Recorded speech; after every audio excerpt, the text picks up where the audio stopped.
Manhattan Neighborhood Network, in partnership with the New York Amsterdam News and the League of Women Voters of New York State, presents Race to Represent, a Manhattan Neighborhood Network election initiative.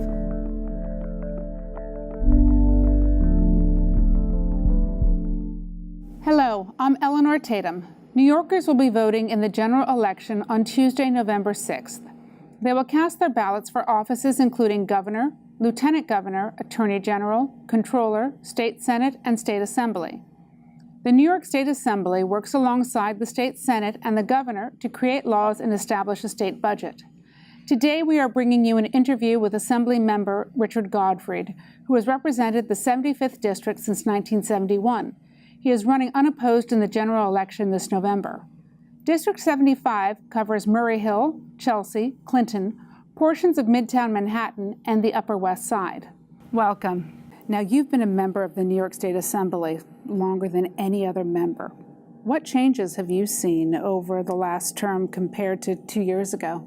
Over the last term? Well, in the last 2 or 3 terms, we've seen a lot of new members elected, a lot younger than usual, a lot more women, a lot more women and men of color, a lot of people who have come to the Assembly really pumped up and eager to speak out and make changes. And, you know, you get some of that every couple of years over the years. But, you know, I think since decades ago, I haven't really seen that kind of explosion of real talent and excitement. And with this year's elections, we're expecting to see more of that, not only in the Assembly, but in the state Senate as well, coming partly from the primary victories against the IDC and partly from what I hope will be some flipping of Republican seats to Democratic. Do you think this is just the course of evolution in the state Senate and the Assembly, or do you think it has anything to do with the election of Donald Trump in the White House? Well, I think what's going on in this year's elections is very much a tidal wave from 2016 and from what's happened since then. But the new people who were elected in 2014 and 2016, I think that was just a reflection of a new generation, of new people getting involved in politics, of a lot more concern about inequality in our society and racial disparities, and I think that has really enlivened in a very good way the Assembly, and now it's happening in the state Senate. Now, you've said that the healthcare system is rigged against working people, and Congress and the Trump administration are working to restrict healthcare access even more. How's that rigged? Well, you know, our system is so heavily rooted in insurance companies. And insurance companies want the same premium. They're going to charge the same deductibles and the same network restrictions and whatnot, whether you are a multi-million-dollar CEO or the receptionist or the janitor. And that's not fair. You know, for people who make hundreds of thousands or millions of dollars, a $5,000 or $6,000 deductible is not really a big imposition. But for somebody who's making what an average household makes, that's an enormous dent in your income and a real obstacle to healthcare. And so the whole way our system is financed, I mean, unless you're very poor or you're old enough to be on Medicare, it is a system that really works against working people. Well, you are the healthcare committee chair, and you've sponsored the New York Health Act, a single-payer plan to be introduced in this next state legislative session, a plan without cost barriers to patients that would cover every New York State resident, regardless of wealth, income, age, immigration, or health status.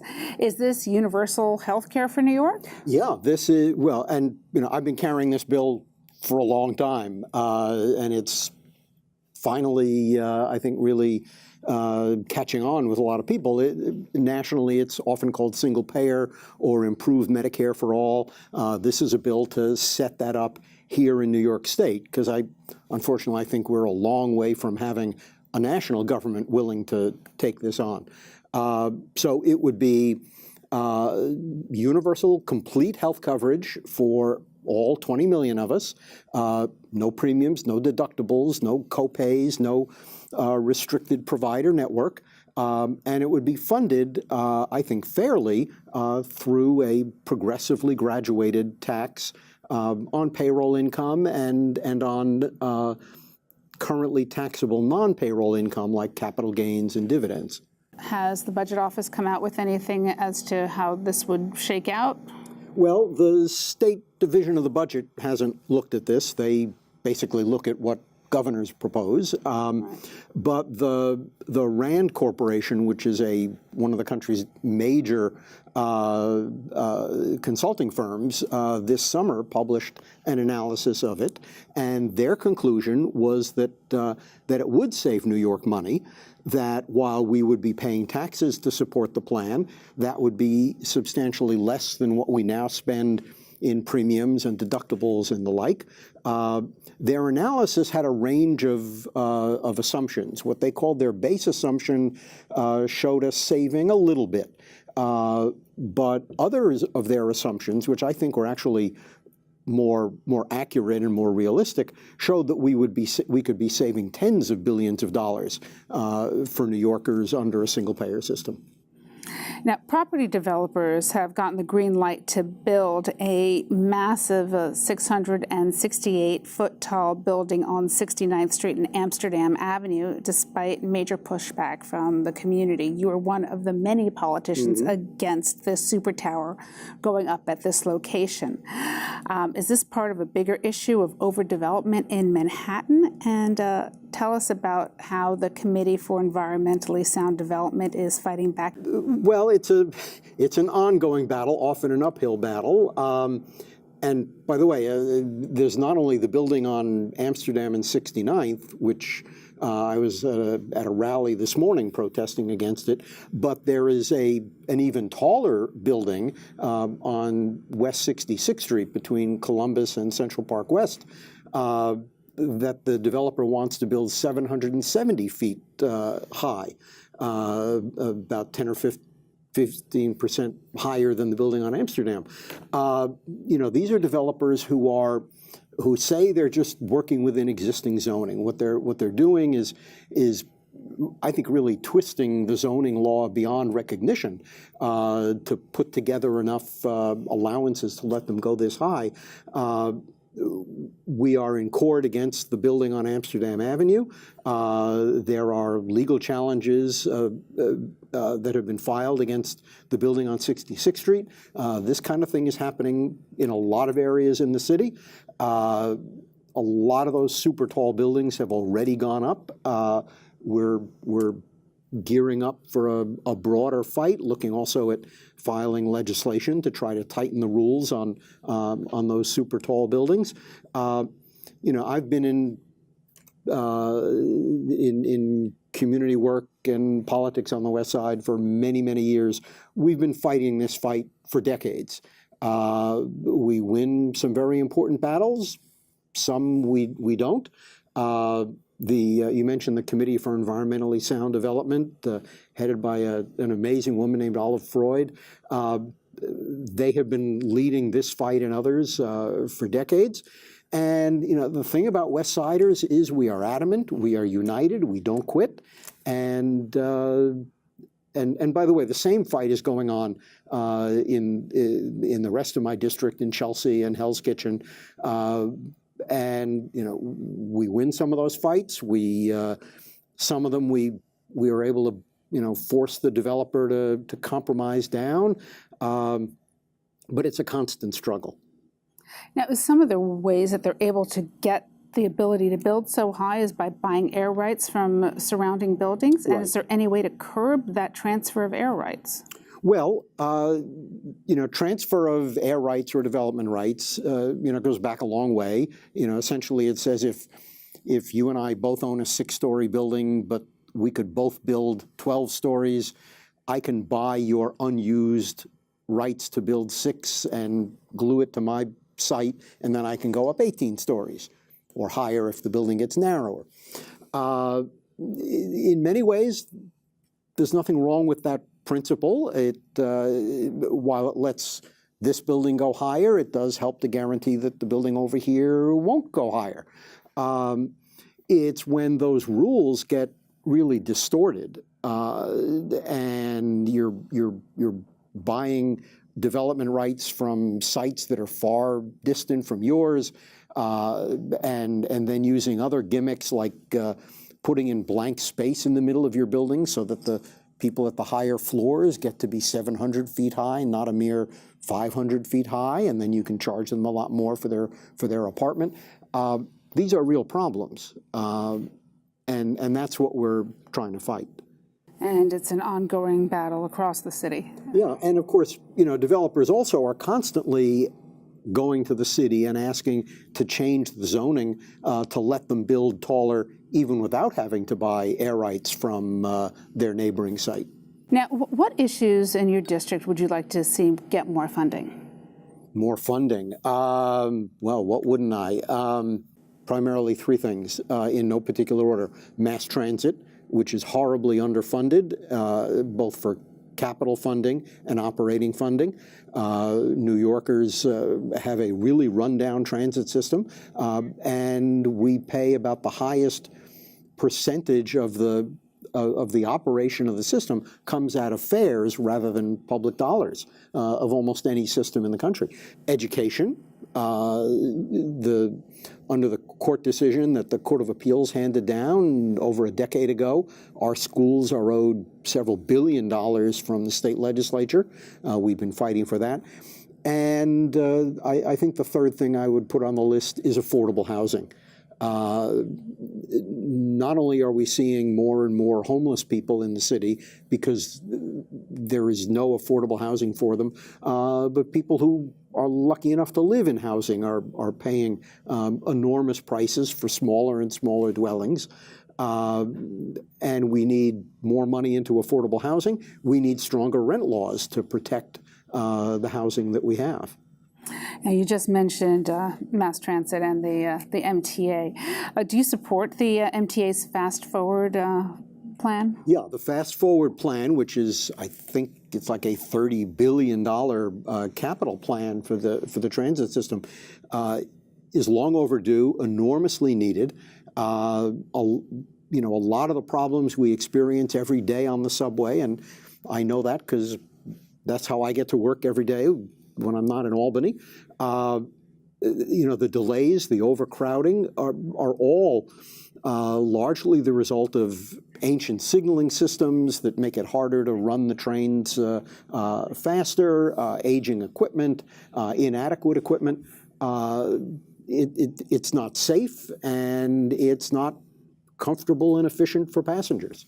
Long overdue. And you and some other elected officials started the signalfail.com website, and through this website, people are able to document how signal failures disrupt New Yorkers' commutes. Yeah. Is this a way of calling out the MTA to make the signal system a priority? Well, I think the MTA understands the issue. That's why they've got this $30 billion plan. I think it's more a way of signaling, if you will, to the press and to everyone in elected office that what the MTA says they need to do, they really do need to do it, and we need to come up with the money to pay for it. And you were speaking about affordable housing and homelessness, and in your district, how are you working to keep affordable housing in your district and from squeezing out the longstanding residents? Well, several things. One is whenever developers come forth with a proposal for something bigger, I and the other elected officials in the area and the community board and block associations demand that before the city gives them what they want, we make them give us 20 or 30% of the building to be permanent affordable housing. And we've gotten a lot done that way. Developers and landlords are constantly trying to harass tenants out of their rent-regulated apartments so they can jack up the rent or completely deregulate the apartment. They do what is called harassment by construction, where in an occupied building they start tearing down walls and making life hell for the residents, hoping that they will move out. And so we work all the time with tenant groups to fight back against their landlords trying to force them out, to help tenants find out whether their landlord is overcharging them, et cetera. And of course, in Albany, it is a constant fight to protect and strengthen the rent laws, which are up for renewal next year. And hopefully we will have a Democratic majority in the state Senate so that the bills that the Assembly always passes to strengthen the rent laws and protect tenants can get passed in the state Senate. Do you think the laws for determining how the rent control increases are determined is flawed? Yeah. They do not take into account the ability of tenants to afford increases. They don't take into account the extra income that landlords get by throwing people out of rent-regulated apartments and converting them to free market.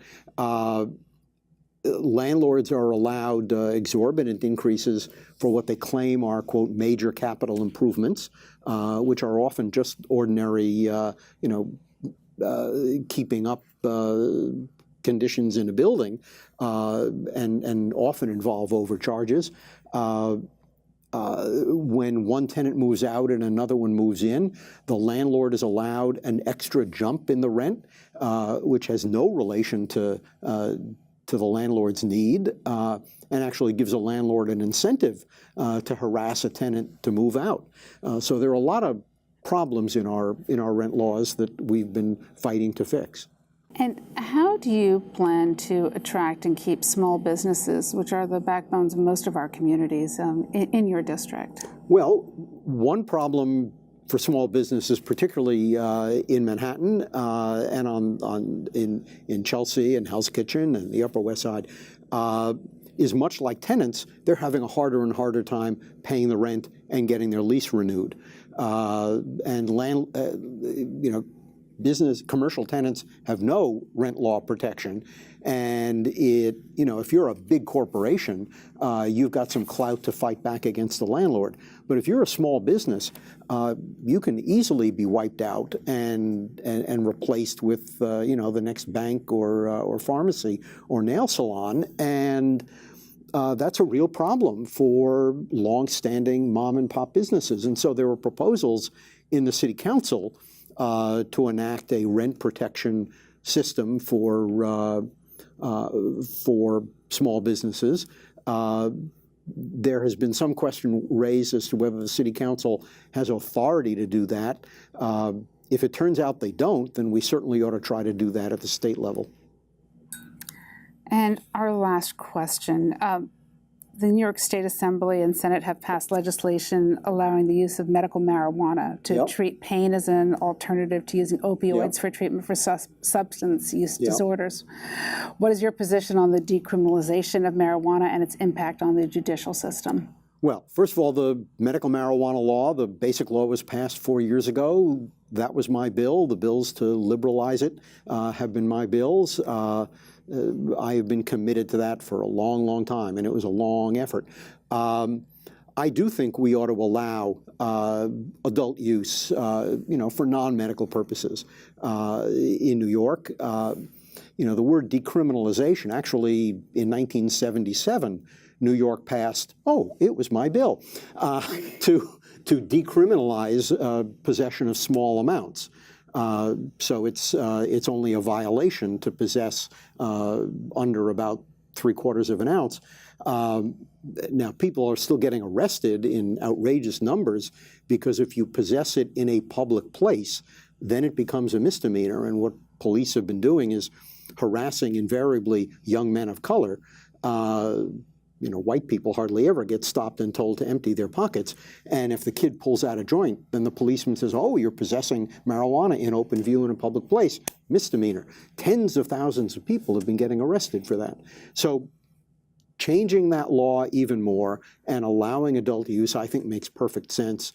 I think it would this is not about people having a good time at parties, which is why I hate the term recreational use. It's about stopping the law from ruining the lives of tens of thousands of primarily young people, primarily people of color. That should not be what law enforcement is in the business of doing. And are you a supporter and a proponent of bail reform? Very much so. The cash bail system really is an outrage. It deprives people of liberty based on ability to pay, whether they are ultimately found guilty or not. We've had people languishing in jail for months and in some cases years just because they couldn't pay bail, and ultimately they're exonerated. That's outrageous. Bail decisions ought to be made on whether you're likely to show up in court. And the presumption of innocence really needs to apply at every stage of the process. And unfortunately, today it really does not. All right. Well, thank you so much for being here today. My pleasure. Thanks for doing this. Thank you for your almost 48 years of service. Never had a boring day. Thank you for watching. Please remember to vote. The general election is Tuesday, November 6th. For more information on voting, locating your poll site, and all the candidates, you can visit our website, racetorepresent.com, or the League of Women Voters website, lwvny.org. Thank you for watching Race to Represent on Manhattan Neighborhood Network.